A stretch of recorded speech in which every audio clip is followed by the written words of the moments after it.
The village of Kifaru was quiet as the sun dipped behind the distant hills, casting long shadows across the dusty streets and the neatly thatched homes. The air was thick with the scent of burning firewood, mingling with the earthy aroma of the nearby fields where farmers wrapped up their day's work. Among the villagers, Zainab's presence had always been like a soft melody, noticeable yet comforting, her laughter carrying across the square and her gentle words leaving impressions long after she had passed. Clever and perceptive, she had grown up under the watchful eyes of her parents, who, despite their influence and wealth, were wary of outsiders and protective of their only daughter. Zainab, however, possessed a keen sense of people and places, knowing when to trust and when to remain silent. Her heart was kind, her mind sharp, and her presence in the village was felt in ways both subtle and profound. But one night everything changed. The moon hung low and silver over the village, casting pale light across the huts and courtyards, when Zainab vanished without a trace. One moment she was tending to the small herb garden behind her family home, whispering gentle encouragement to the wilting plants, and the next she was gone. No footprints led away from the house, no signs of struggle marked the ground, only the faint rustle of leaves in the night wind. Her parents discovered the absence in the early hours, panic gripping their hearts as they searched every corner, every shadowed alley and even the nearby riverbanks, but their daughter was nowhere to be found. By dawn, whispers had begun to ripple through the village. One villager spotted a light flicker behind the old granary, perhaps a shadow, perhaps a trick of the morning mist, but it was enough to ignite speculation. Some swore they had heard footsteps in the dead of night, though when asked, none could pinpoint their origin. The market women, carrying baskets of fruit and fresh bread, spoke in hushed tones, glancing nervously toward the family home. "Did you hear?" one murmured. "Zainab, she's gone. Perhaps she ran off with some stranger." Another whispered, "Or perhaps taken by spirits. They say the forest near the river is haunted, and those who wander there at night never return." Rumors spread like wildfire. By mid-morning, even the children had joined in, pointing toward the empty windows of her family home and inventing tales of mysterious figures, dark cloaks, and strange lights. Fear mingled with curiosity, and each retelling added layers to the story, painting Zainab as either the victim of supernatural forces or a willful runaway. The village square, once alive with chatter and commerce, now buzzed with anxiety and speculation. Elders gathered in small clusters, shaking their heads and murmuring that the world had grown stranger and less safe. Parents clutched their children close, unsure what dangers the night might yet bring. Zainab's family, meanwhile, was plunged into despair. Her father, a man of measured authority and careful decision-making, paced the hallways of their home, his brow furrowed, voice tight with tension as he instructed servants to search the surrounding hills and forests. Her mother, heartbroken yet composed, moved from room to room, touching the objects Zainab had loved, trying to feel her presence in the absence. Each unreturned call, each empty corner, reminded them that their clever and cherished daughter was now out of reach, her fate uncertain, and their influence powerless against the unknown. They called for help from neighboring families and even the village leaders, but the answers were slow, and the uncertainty gnawed at their souls. By afternoon, the village was engulfed in a mixture of fear, guilt, and suspicion. Friends whispered about betrayals, neighbors questioned the movements of strangers in recent days, and even the local merchants paused, their conversations weighted with unease. Every creak of a door, every rustle of the wind, seemed like a sign, a message from an unseen force. Mothers scolded children who strayed too far from home, and young men walked cautiously, glancing over their shoulders as if expecting the missing girl to appear suddenly, accusing them of failing to protect her. The small village, usually so predictable and orderly, had become a stage for tension, whispers, and endless speculation. And in the midst of it all, Zainab herself was nowhere to be found, the subject of every fearful conversation, yet the center of no one's gaze. Her absence was a presence in itself, felt in the empty courtyard, in the silent kitchen, and in the cautious steps of every villager. She had vanished, but the stories, the shock, and the endless curiosity about her fate were growing, weaving a tapestry of tension and unease. Each whisper, each speculation, and each fearful glance only deepened the mystery, leaving the village questioning what had truly happened to the clever, kind-hearted young woman who had once moved among them so freely. By nightfall, the village slept uneasily. Fires burned low in homes, shadows stretched long across the empty paths, and the wind carried murmurs from house to house. Zainab's parents kept vigil, their hearts heavy but resolute, hoping that somehow, their daughter's cleverness and resourcefulness would guide her through whatever fate had taken her. The disappearance of Zainab was not just a mystery, it was the spark that would set in motion events that none of them could yet imagine, a chain of observation, patience and courage that would eventually reveal truths hidden behind doors, whispers and deceit.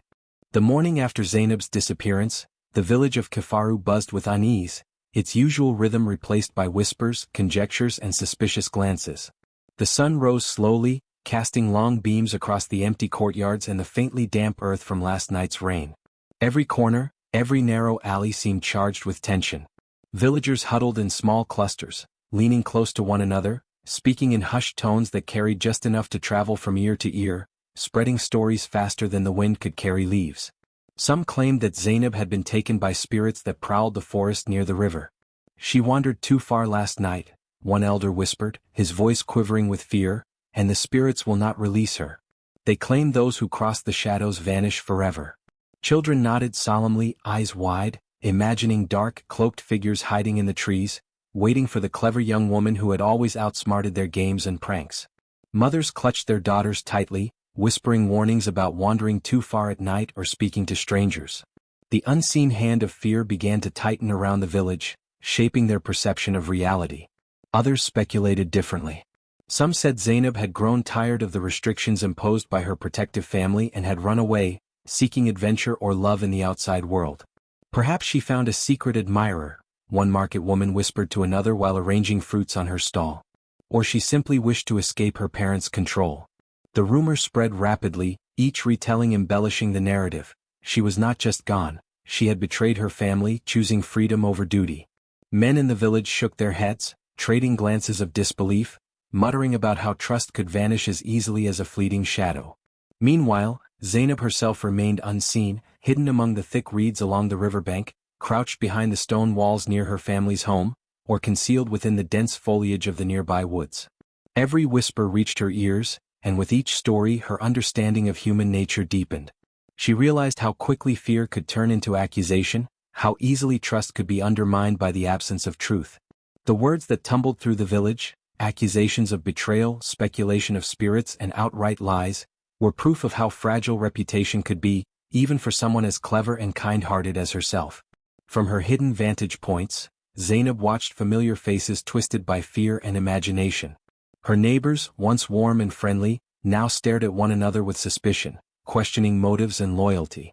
She observed her friends, those she had grown up playing and learning with, whispering to each other, sometimes glancing toward her family home as if expecting her to appear at any moment. The disconnect between who she was and the stories being told about her struck her sharply. She understood, in that moment, how narratives could be shaped in her absence, turning reality into myth, kindness into perceived weakness, and disappearance into betrayal. The elders played a subtle but powerful role in this web of deception. Their voices, measured and authoritative, carried weight. One claimed that such disappearances were a punishment for a family failing to uphold ancient customs. Another suggested that Zainab's cleverness might have led her into a trap of her own making. The villagers, unsure whom to trust, clung to these interpretations. Zainab listened, anger tempered by patience, realizing that confronting these people directly while she was still vulnerable would only confirm their fears or put her at greater risk. Even her family, consumed by worry, was not immune to the influence of rumor. Her father, though rational and strong, allowed moments of doubt to creep in. Her mother, protective and gentle, whispered anxiously to the servants about possible betrayals or mistakes that might have caused this tragedy. Zainab could hear everything, learning not only about the fragility of trust but also about the importance of timing, observation, and subtlety. The village, with its stories and lies, was providing her with a map of human behavior, a guide that would shape her next moves. As the day turned to evening, the sun casting long orange streaks across the village, Zainab remained hidden but alert. She noticed which villagers spread the most sensational tales, who whispered in shadows, who sought power or influence in her absence. Each observation was a lesson, each lie a clue. She understood that the truth of her disappearance would not be accepted blindly. It had to be revealed with care, precision, and strategy. By nightfall, Zainab retreated to her safest hiding place, blending into the darkness while the village continued to speak her absence into reality. The whispers and lies filled the streets, shaping perceptions, testing loyalties, and laying bare the vulnerabilities of those who trusted too easily or feared too much.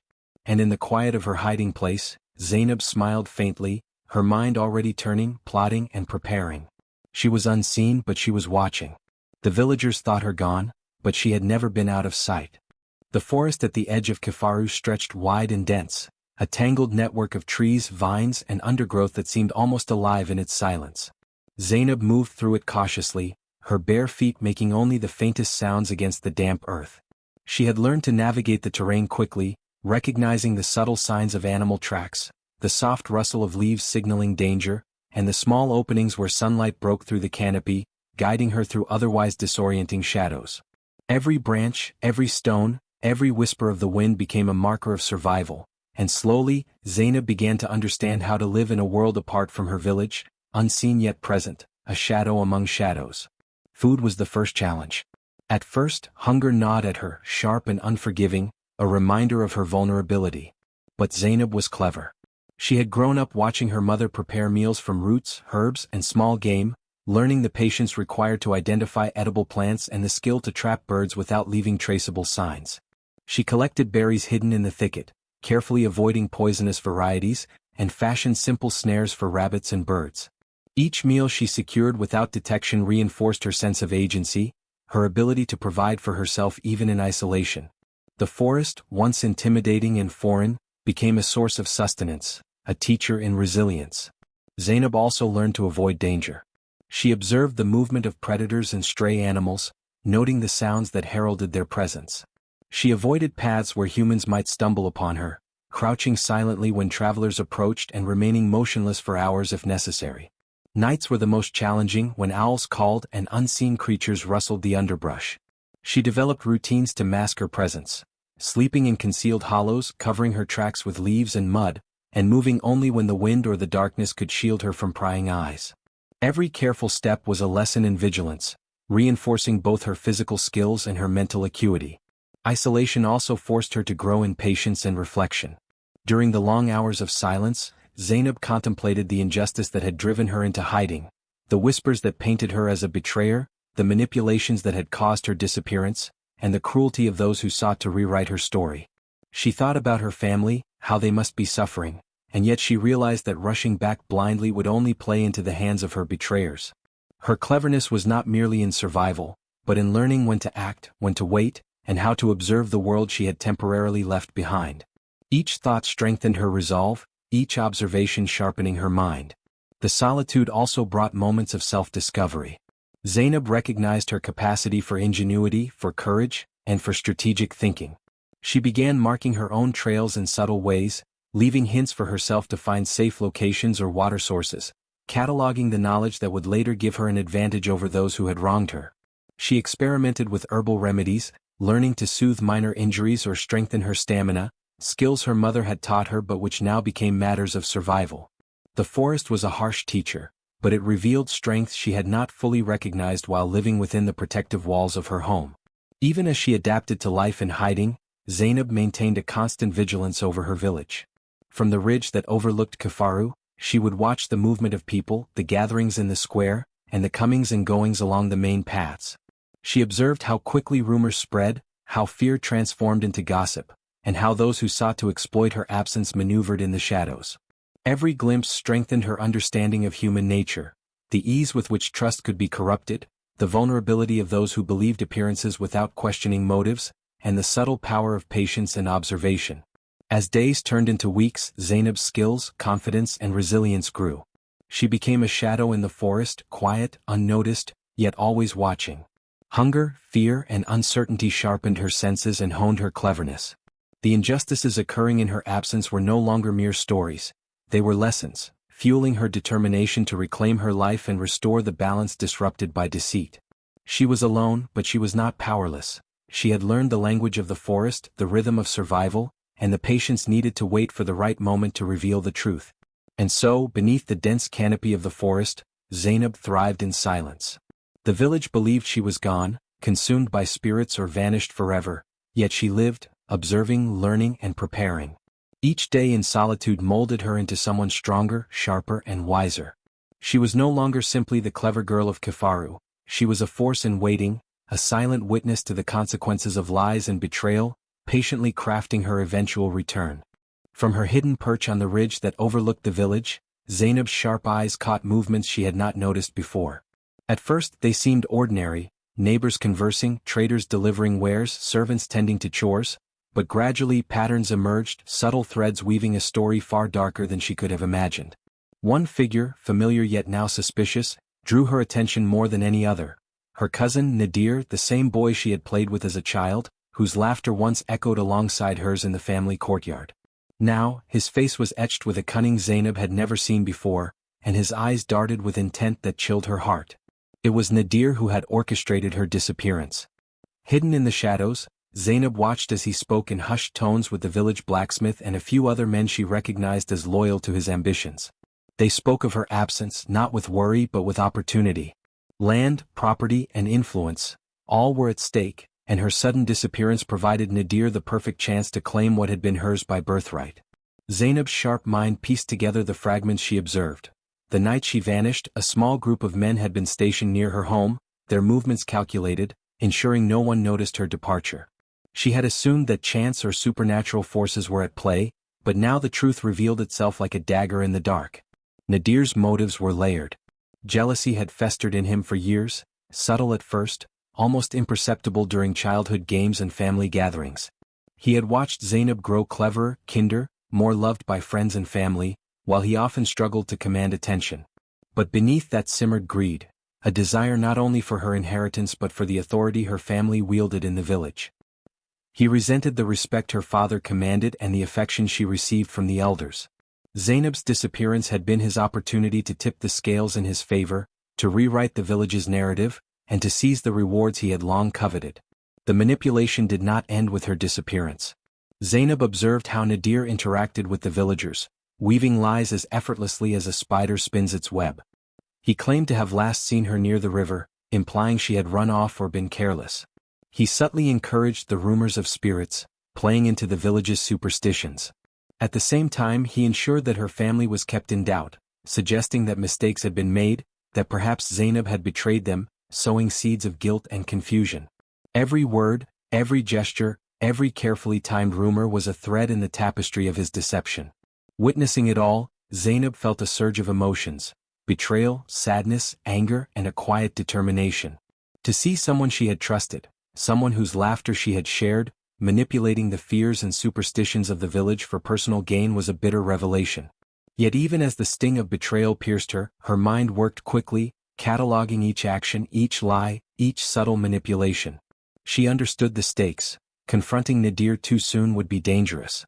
The villagers, swayed by fear and rumor, could turn against her, and Nadir's alliances made him unpredictable and potentially violent. She could not allow her anger to dictate her next move. Patience and observation were her strongest tools.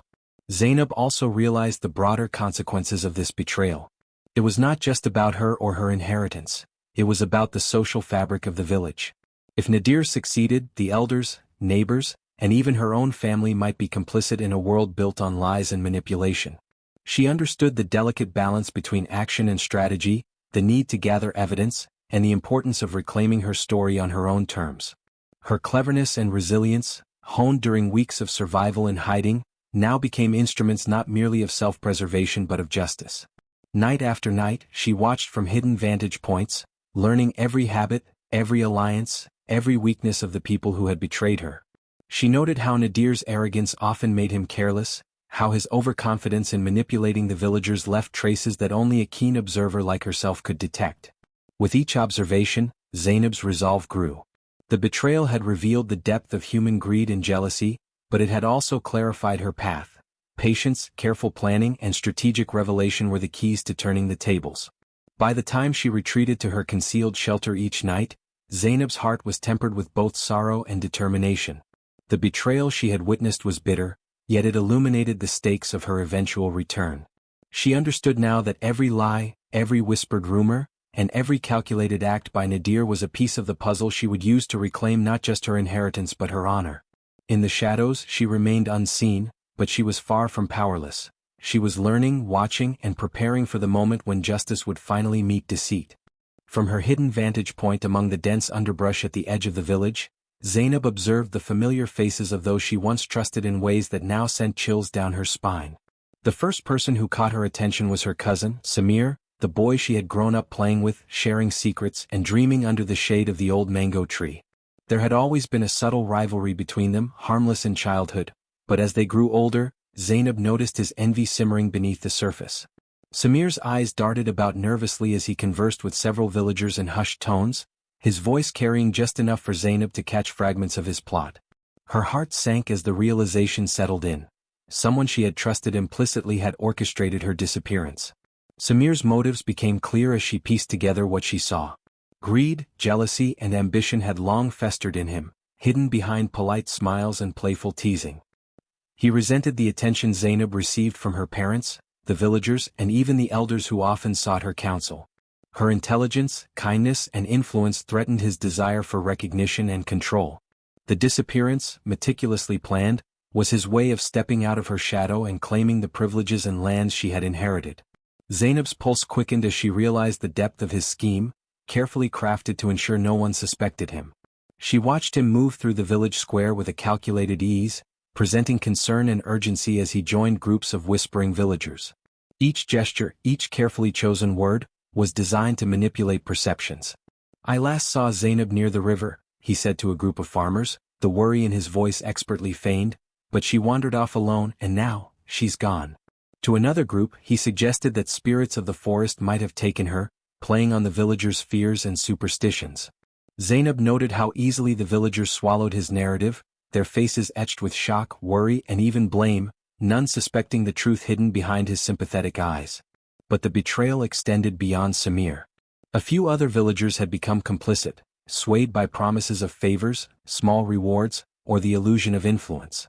Zainab observed the blacksmith exchanging meaningful glances with Samir, the market women spreading rumors with subtle prompting, and even a couple of her father's former servants bending the truth to protect themselves. The web of deception was vast, and Zainab understood for the first time the magnitude of what she was up against. The people she had once counted on for friendship, loyalty and guidance were now instruments in a carefully constructed lie, a lie designed to strip her of her home, her family's legacy and her place in the village. Witnessing the manipulation firsthand, Zainab felt a mixture of hurt and resolve. The sting of betrayal was sharp, more piercing than the hunger and fatigue she had endured in the forest. Yet even in her anger she recognized the lessons being laid before her.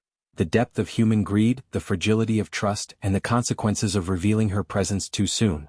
Acting impulsively could expose her to danger, undo the advantage that her cleverness and patience had provided, and give the traitors the upper hand once again.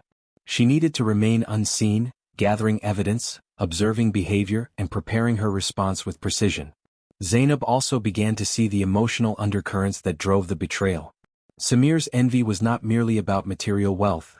It was a desire for recognition, for power, for the admiration that she had always commanded effortlessly.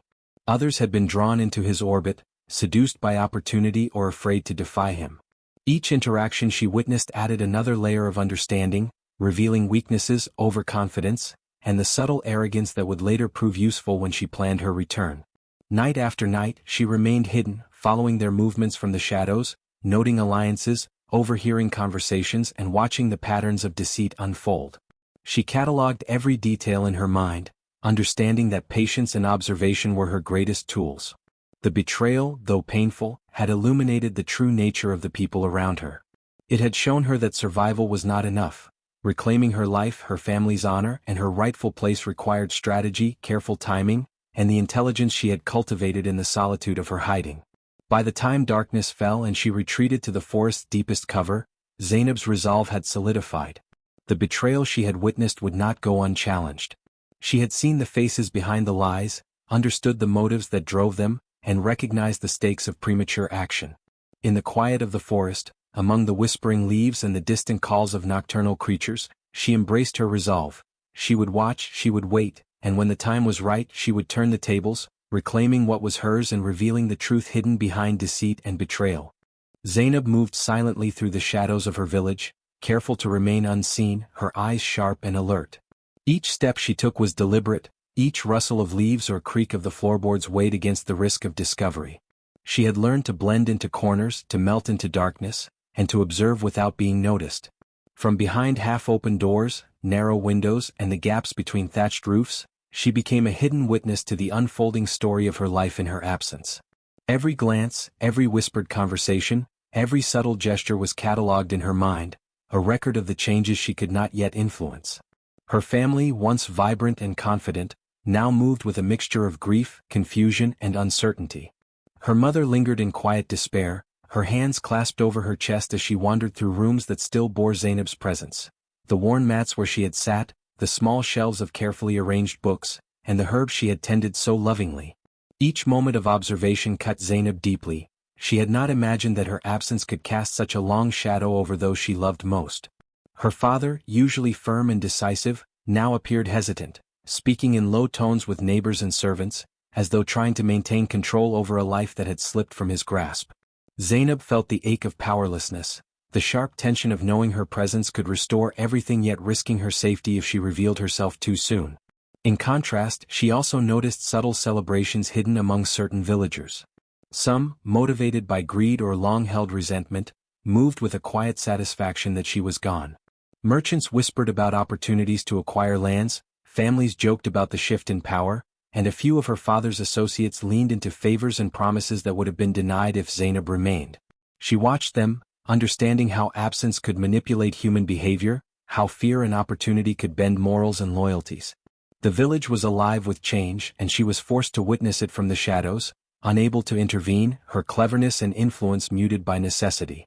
Every day she found new vantage points.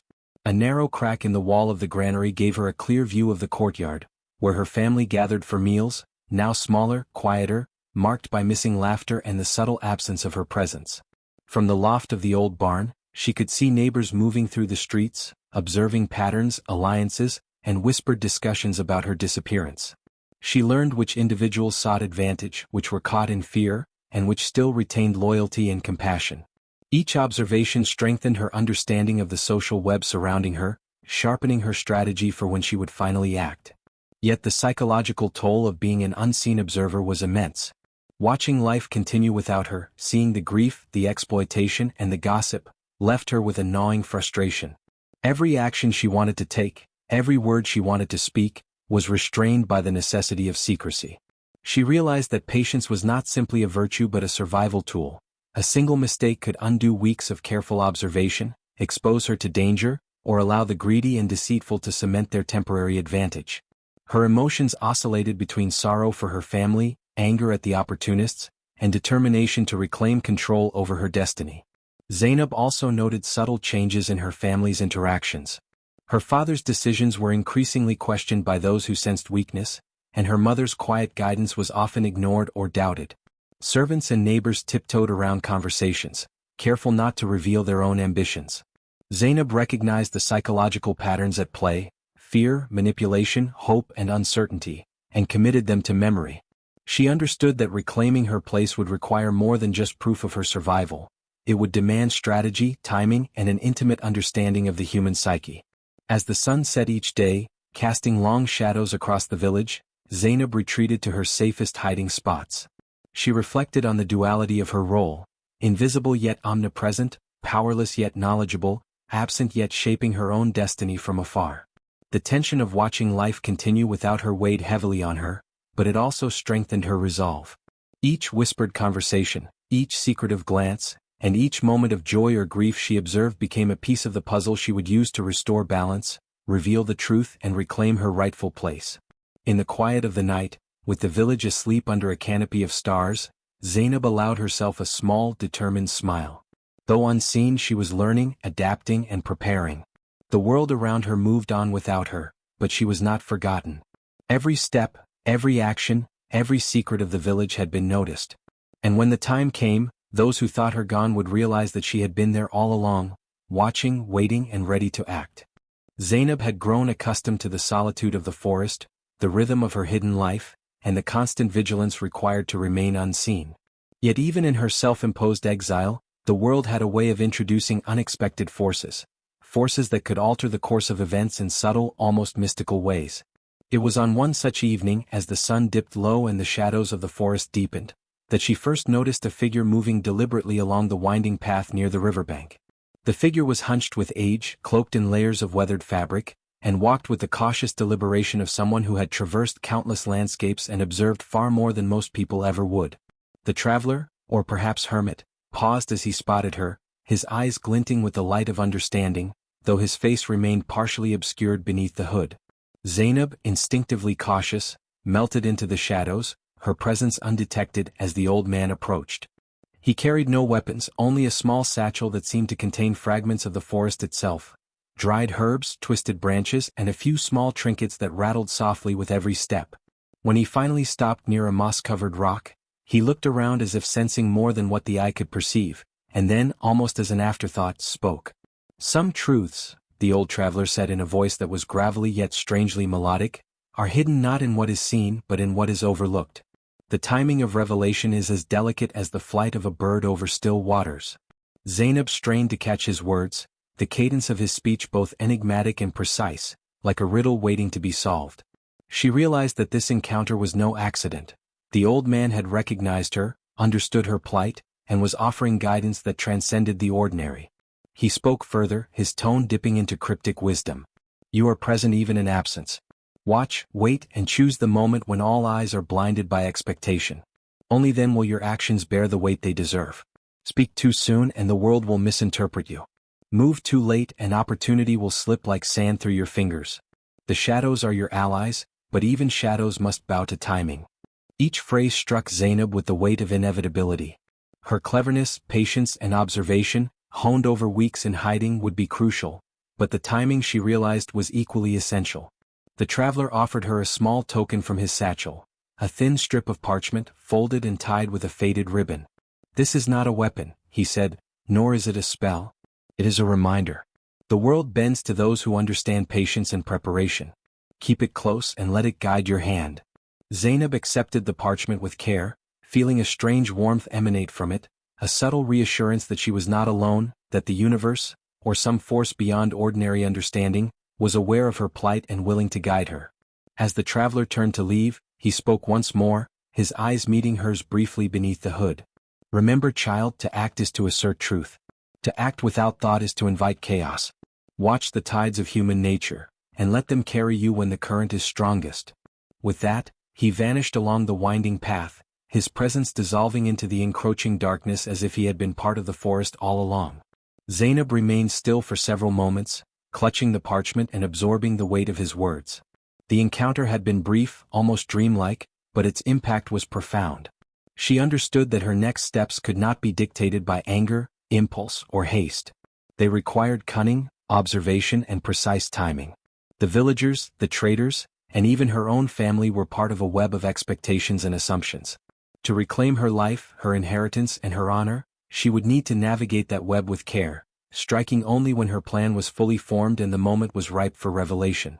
By the time the moon rose high in the sky, casting pale silver light across the forest floor, Zainab had retreated to her hidden refuge. The traveler's warning echoed in her mind, each word a beacon of strategy and patience. She folded the parchment carefully, placing it where she could reach it easily, and began to map her next steps in her mind. Observation, patience, cunning, and timing, these would be her allies as she prepared to emerge from the shadows, not as the frightened girl the village thought had vanished, but as the unseen force ready to reclaim her rightful place. Zainab had grown accustomed to moving silently through the village's outskirts, watching the patterns of life unfold without revealing herself. Yet even with all her observation, she knew that knowledge alone would not suffice. She needed evidence, something tangible to expose the lies, the betrayal, and the ambitions of those who had conspired against her.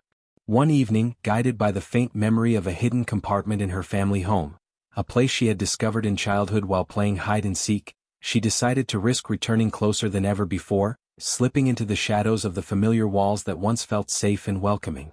The old house loomed large and silent under the fading sunlight, its windows reflecting a village that no longer resembled the one she had grown up in. Zainab's heart pounded as she approached a side door she knew rarely used. Its hinges protested slightly when she eased it open, but no one stirred inside. Dust motes danced in the fading light, and the familiar scent of old wood and dried herbs filled her senses. She crouched low, moving cautiously, recalling the nooks and crannies she had explored as a child.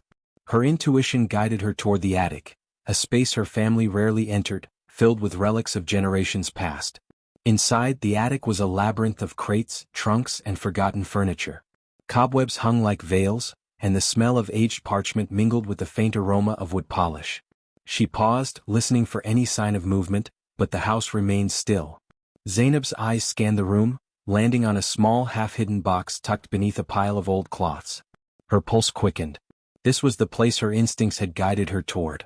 Kneeling carefully, she moved the cloth aside and examined the box. It bore her father's insignia, a mark she remembered from his letters and seals, a symbol of family authority and legitimacy.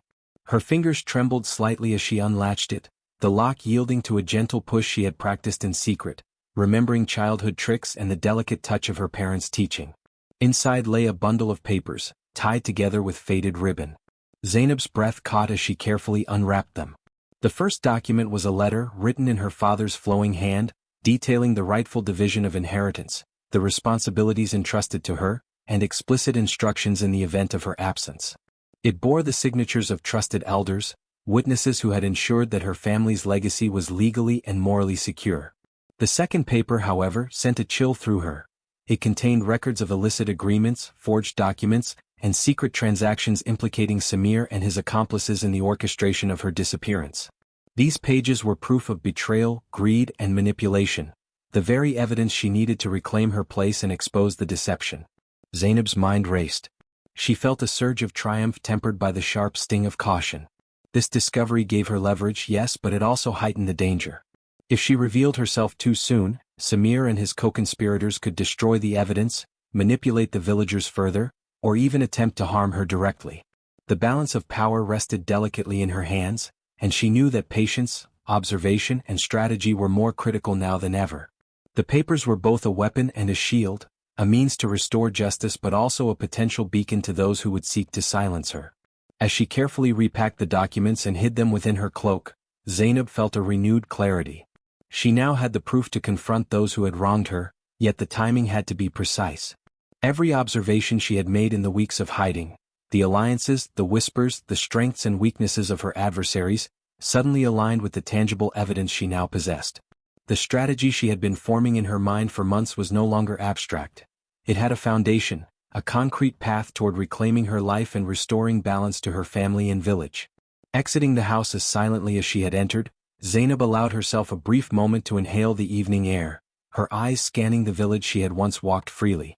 The shadows seemed to embrace her, offering both concealment and a sense of empowerment. She was still unseen, but she was no longer powerless. The discovery had changed everything. The letters and documents were not merely proof, they were keys to truth, instruments of justice, and catalysts for the careful plan she would soon put into motion.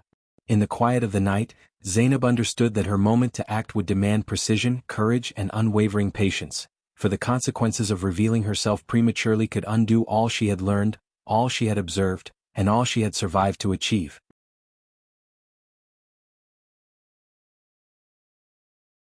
Zainab crouched beneath the dense canopy of trees, the cool evening air brushing against her face, and unfurled the bundle of papers she had discovered. The evidence of her rightful inheritance and the betrayal orchestrated by Samir lay carefully before her, and her mind began to weave a strategy, an intricate plan that would restore her honor, reclaim her family's legacy, and expose the deception that had flourished in her absence. Every detail she had observed over weeks of hiding now aligned with this moment, and she knew that success would depend as much on patience and cunning as it would on courage. Her first consideration was timing.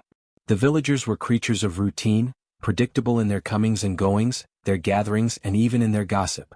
Zainab had observed this carefully from her hidden vantage points, noting the days when her father's estate was most crowded, when Samir made his rounds to consolidate alliances, and when the elders gathered to make decisions about the village. She realized that any premature move could allow Samir to manipulate perceptions, destroy evidence, or rally support against her. The plan had to be executed when all eyes were present but least attentive, when the assumptions of absence would make her return both shocking and undeniable. Next, she considered leverage. The papers were proof of both her rightful claim and Samir's duplicity, but the presentation had to be flawless. Zainab decided to use the village's natural tendencies to her advantage. Samir had relied on fear, superstition, and the veneer of respectability to mask his actions. By allowing him to continue believing he was unobserved, she could let his overconfidence betray him. Small manipulations, leaving certain items subtly visible, prompting questions in the minds of key villagers and carefully observing reactions, would plant seeds of doubt, making the eventual revelation more persuasive and unavoidable. She also considered her allies, however few they were. Though most villagers had been deceived or intimidated, a handful of loyal servants and friends had shown consistent kindness or hesitation when speaking of her disappearance.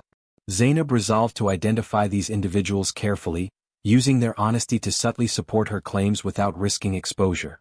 By combining the weight of evidence with credible testimony, she could construct a case so compelling that even the most skeptical villagers would struggle to deny the truth. Zainab's plan relied heavily on misdirection.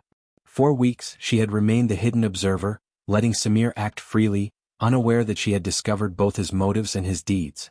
This patience had allowed him to reveal patterns of arrogance, moments of negligence, and vulnerabilities that would later become critical to her strategy. She would not confront him directly at first. Instead, she would orchestrate situations where his lies would unravel naturally in front of the community. A misstep, an overconfident claim, or a boast would provide the perfect opportunity for her to interject with undeniable proof, leaving him unable to manipulate the narrative further. Furthermore, Zainab understood the psychological power of surprise. Her reappearance would be dramatic, a moment that forced the village to confront both her presence and the falsehoods they had been told. She would appear at the height of a gathering, perhaps during an assembly where decisions about her family's property were being made or during a celebration that Samir believed he had monopolized. The timing would maximize impact, ensuring that all eyes fell upon her and that her story, supported by the evidence, could not be ignored. Finally, Zainab accounted for contingency. Every plan, no matter how clever, carried risk. She prepared multiple escape routes, memorized alternative hiding places within the estate, and even rehearsed the handling of confrontations to ensure she could maintain control of the situation. Her intelligence, cunning, and patience were her greatest tools, but she understood that flexibility and quick thinking would be equally essential to navigate the unpredictable reactions of those who had deceived her. By the time darkness settled over the forest, Zainab had visualized every step of her plan in vivid detail. From the hidden observation points to the moment of revelation, every action, every pause, every subtle maneuver had been accounted for. She allowed herself a brief moment of satisfaction, knowing that months of patience, survival, and careful observation had brought her to this point. The plan was ready, the pieces were in place, and when executed with precision, it would ensure that truth triumphed, deceit was punished, and Zainab reclaimed her rightful place in a village that had once believed she was gone forever. The day of reckoning arrived with a tension that seemed to hang in the air like thick smoke. The village square, usually a place of casual chatter and marketplace dealings, had been transformed into a ceremonial gathering for the elders' monthly assembly. Villagers milled about, unaware that a storm was about to break among them, one that would shatter illusions and reveal long-hidden truths. Zainab approached from the shadows, her heart steady despite the rapid beat within her chest. She had rehearsed every detail, memorized every reaction she might anticipate, and now, with the papers secured safely beneath her cloak, she was ready to step into the open. From her vantage point at the edge of the crowd, Zainab observed Samir moving confidently among the villagers, exchanging greetings and offering small reassurances that her absence was unfortunate but inconsequential. He smiled, oblivious to the fact that she had been watching, listening, and documenting every lie and manipulation he had orchestrated.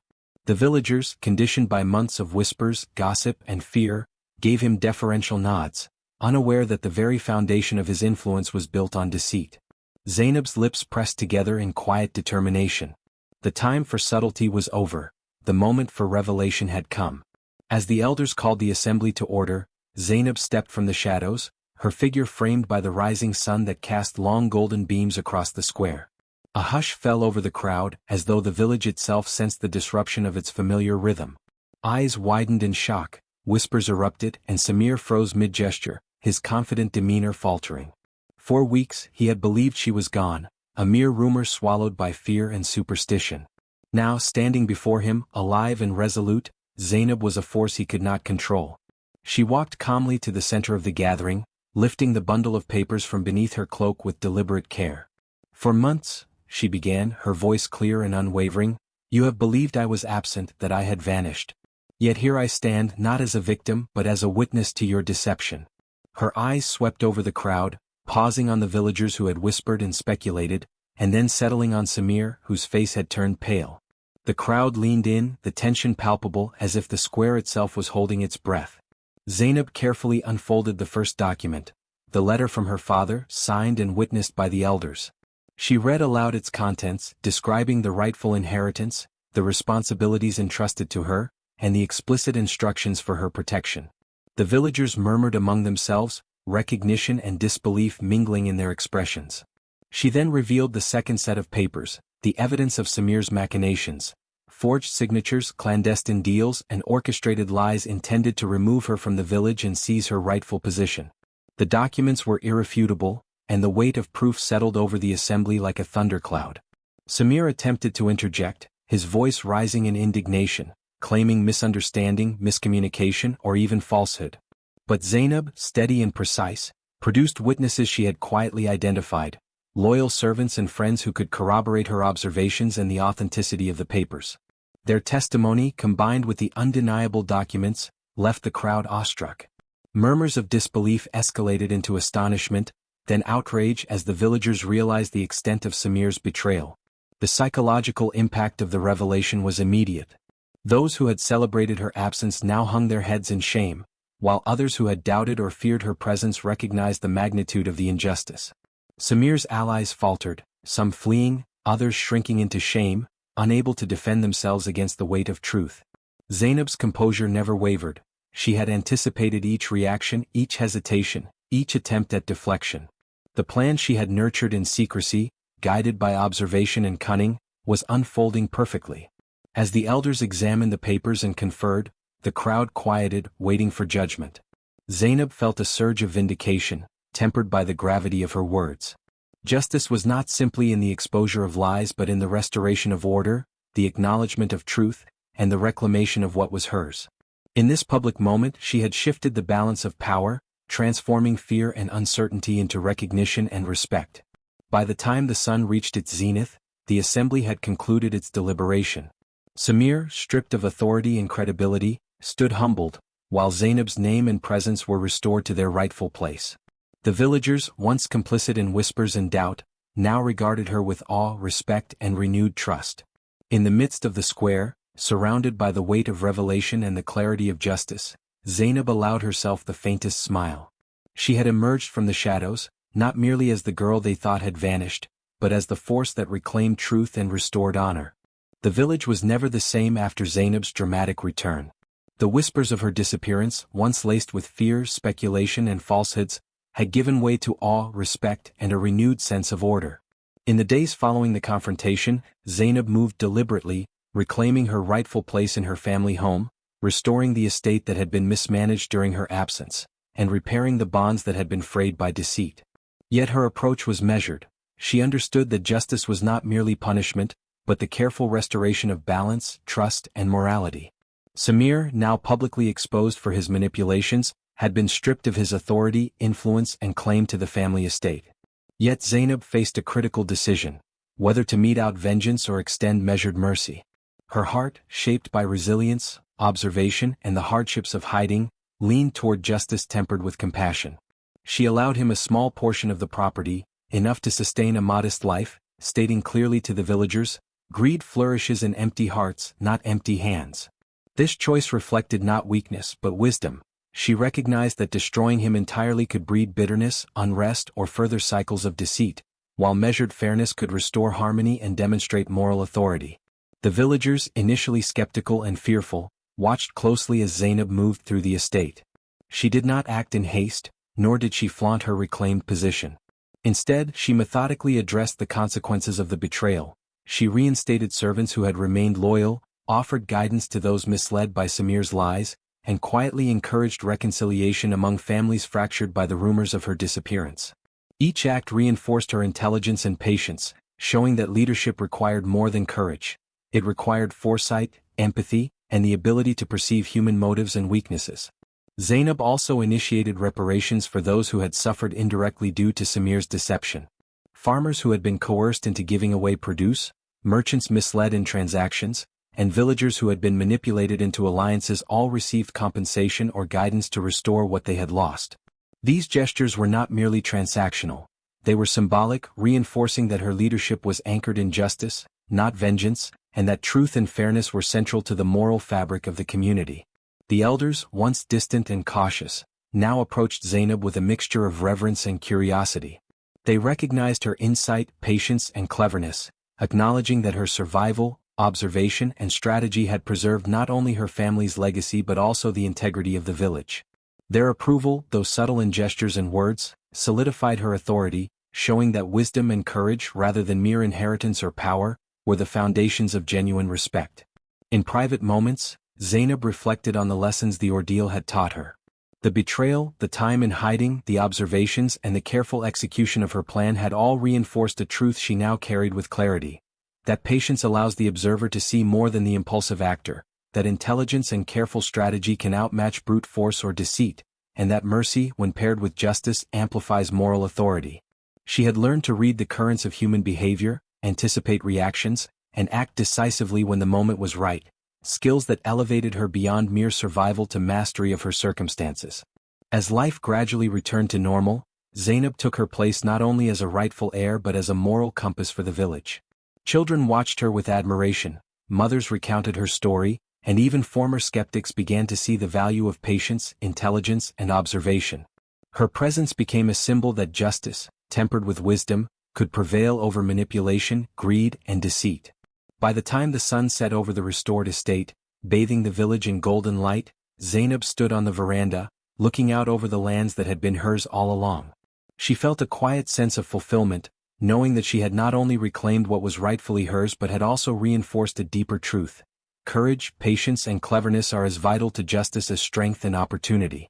In the gentle hush of the evening, the villagers whispered tales of her deeds, and Zainab allowed herself a small, serene smile.